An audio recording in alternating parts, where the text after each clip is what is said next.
William Arlotti pour le Fashion Post en direct de Marseille. Et c'est une signature, Carlotta with Charlotte, qui inaugure ce premier interview, cette très belle rencontre. Alors vous, Charlotte, votre spécialité, c'est de cuisiner avec sensibilité, avec amour et en pensant le bien, le beau et le bon. Vous allez m'en dire plus. Pourquoi est-ce que vous êtes engagée dans cette aventure qu'est la cuisine ? Alors, je me suis engagée, déjà bonjour, parce que voilà, c'est ma première interview, je suis pas très à l'aise. On est super cool, Okay. Tout est bien. Donc en fait, d'abord parce que la cuisine c'est ma passion. Donc vraiment, ce qui m'a poussée à faire ça en premier lieu, c'est le goût, la recherche du goût, et la deuxième chose, la naturalité. Moi, je suis vraiment très très attentive aux matières premières, et je suis souvent déçue de ce que je peux trouver en termes de matières premières déjà préparées, avec toujours beaucoup d'additifs, des choses comme ça. Je cuisine des produits qui sont 100% bruts, non transformés. Et le principe de ma restauration, c'est de tout transformer maison de A à Z. Donc les pains sont faits maison, les sirops sont faits maison, les confitures sont faits maison. On fait tout maison avec, comme vous l'avez dit, beaucoup d'amour. Parce que c'est mon arrière-grand-mère qui m'a appris à cuisiner. Je suis complètement autodidacte. Elle était italienne, donc c'est vraiment de la cuisine savoureuse avec du goût, avec du temps, de la patience et du partage de l'amour.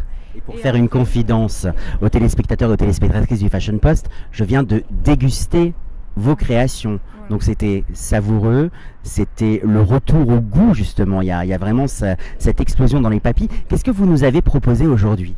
Alors aujourd'hui, j'avais proposé une dégustation avec un assortiment de mezzés salés. Donc on avait des avocados toast avec une crème que je fais au curry.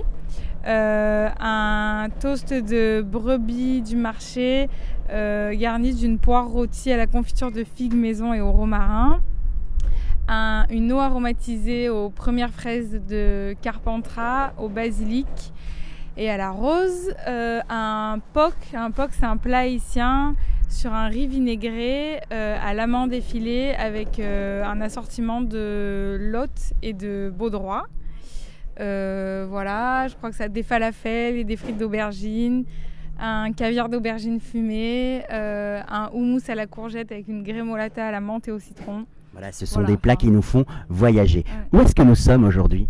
Aujourd'hui, on est à la Villa Gabi, qui est en fait la villa de la santé et de la médecine, qui est un espace qui est événementiel, en fait, qui est souvent loué par les entreprises pour faire des séminaires. Vous avez installé votre cuisine ici, pourquoi ? J'ai installé ma cuisine ici parce qu'on me l'a gracieusement autorisée et prêtée le temps de l'ouverture, de la réalisation des travaux pour l'ouverture de mon restaurant qui va avoir lieu en septembre, et de mon laboratoire de production. Alors votre restaurant va se trouver où ? Il va se trouver à Vauban, au 84 boulevard Vauban, c'est l'actuel café Vauban, et ça va devenir le Wiz Deli Délice. Donc il y aura un grand comptoir de vente à emporter pour tout ce qui est pain, pâtisserie, salade, tout au long de la journée, 7h30, 20h, et une partie restauration servie à table. Et donc le temps de la réalisation des travaux donc du restaurant et des laboratoires, boulangerie, traiteur à l'arrière, ma cuisine se trouve ici. En tout cas, c'est une très belle adresse avec une vue qui est absolument magique. Ouais. Il y a l'importance aujourd'hui du pain sans gluten. Ouais. Il y a l'importance du sourcing. Vous êtes jeune, vous avez quel âge ? J'ai 25 ans. Vous avez 25 ans. Pourquoi est-ce que vous avez pris ce parti pris justement d'aller vers le beau, le bien, le bon ? Vous auriez très bien pu la jouer facile, faire un sourcing chez Métro, je ne sais pas, mais pourquoi vous avez envie de cette qualité ? Je pense qu'on ne choisit pas forcément, mais pour moi c'était évident. Pour moi-même, je fais super attention, donc pour les gens pour qui je cuisine, c'était évident de faire la même chose. En fait, j'arrive pas à manger des produits transformés. J'ai toujours été une enfant chiante sur ça. Quand ma maman me proposait du pain à riz, je trouvais ça dégueulasse. Et en fait, ça me paraissait évident de le faire pour mes clients aussi. Après, sur le sans gluten, mon but n'est pas d'aller en fait sur une mode, ou parce qu'on en entend beaucoup parler aujourd'hui. Je pense qu'on en est à un stade de la médecine qui est très très très très peu avancé par rapport à tout ce qu'on pourrait découvrir. Et ce qui m'intéresse dans le sans gluten, entre guillemets, c'est beaucoup plus la diversité des farines, la diversité du goût qu'on peut avoir, la digestibilité, plus que le fait d'aller dans un produit qui est complètement estampillé sans gluten. J'ai les 2 pains stars que je fais qui sont naturellement sans blé, sans gluten du coup.